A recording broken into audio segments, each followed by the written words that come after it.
बाबु मम्मी किन हो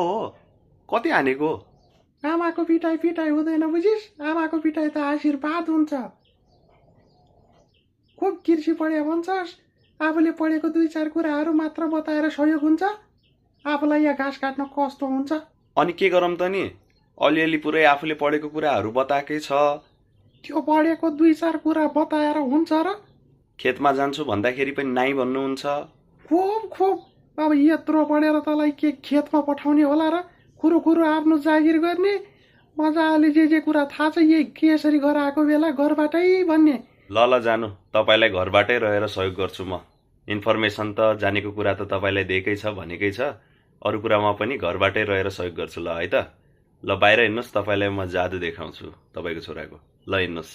ल हेरौँ न के रहेछ तेरो त्यस्तो बाहिर रोकेर आजु आइजा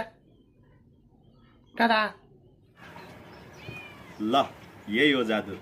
यो हाइड्रोपोनिक फुडर हैन अब यसमा चाहिँ हाइड्रोपोनिक फुडर यो यसमा कुनै माटो पनि छैन जस्ट ग्रेन्सहरूलाई दानाहरूलाई यो मकैको दानाबाट चाहिँ बनिएको छ मकैको दानालाई चाहिँ एउटा सामान्य अलि केयर गरेर अलिकति पानी दिँदैमा यो चाहिँ यसरी घाँस चाहिँ उत्पन्न भयो अब यो भैँसीका लागि पनि हुन्छ बाख्राका लागि पनि हुनसक्छ लाइफ स्टकका लागि जस्तै कुखुराहरूलाई पनि दिन सकिन्छ ओए त्यो साह्रो घाँसले त भैँसीको पेट फुट्ला है बढी होला बढी एउटाले त नअगाउला तर यस्तै ट्रीहरू 5वटा छन् 6वटा छन् भने त्यो अगाउन पनि सक्छ अगाउनुको मतलब जति रिक्वायरमेन्ट हो जस्तै भैँसीकै कुरा गर्ने हो भनेपछि हाम्रो भैँसीलाई के चाहिन्छ भनेपछि एउटा मैले स्ट्यान्डर्ड भैँसीको भैँसीको मान्दाखेरि भैँसीलाई चाहिँ 25 देखि 30 केजी 30-35 30 to 35 केजी चाहिँ त्यसलाई चाहिँ हरियो घाँस चाहिन्छ ग्रिन फुडर अनि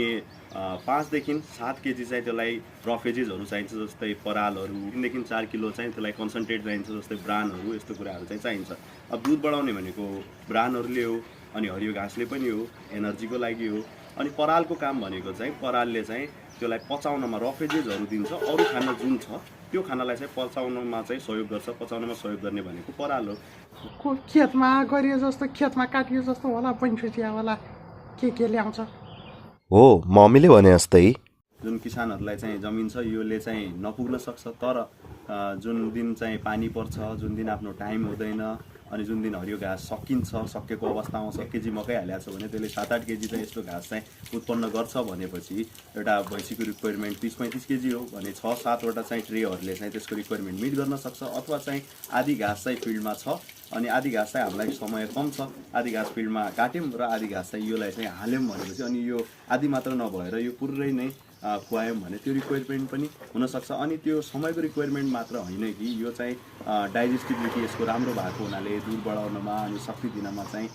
यो अर्ली स्टेजमा भएको हुनाले यसको चाहिँ पचाउने सक्ने क्षमता जनावरलाई राम्रो हुन्छ यो खाँदाखेरि चाहिँ अनि दुध पनि बढाउन सक्छ अनि जसको चाहिँ जहाँनिर चाहिँ अहिले कस्तो सिचुएसन छ भने जस्तै काठमाडौँ जस्तो ठाउँमा अनि जमिन चाहिँ सानो छ बाख्रा पालन भैँसी पालन कुखुरा पालन गरिरहेछ भनेपछि चाहिँ एउटा सामान्य आधी गट्टाको स्ट्रक्चरमा पनि घर जस्तो बनाएर अलि राम्रो कन्डिसनमा भित्रै नै उसले चाहिँ जमिन नभएको खण्डमा यो ट्रेको एउटा स्ट्रक्चरहरू बनाएर यो सामान्य स्ट्रक्चर पनि बनाउँदा पनि भयो राम्रो स्ट्रक्चर बनाएर अलिअलि पानी दिएर 1 केजीबाट 7 केजी चाहिँ उत्पन्न 7-8 केजी उत्पन्न हुन सक्छ भने टन्न उत्पादन गरेर सजिलै ग्रिन फुडरको चाहिँ रिक्वायरमेन्ट चाहिँ मिट गर्न सक्छ घरमै बसेर यसरी सहयोग हुन सक्छ आफ्नो मम्मीलाई ए त्यस्तो पो रहेछ ठिक छ मम्मी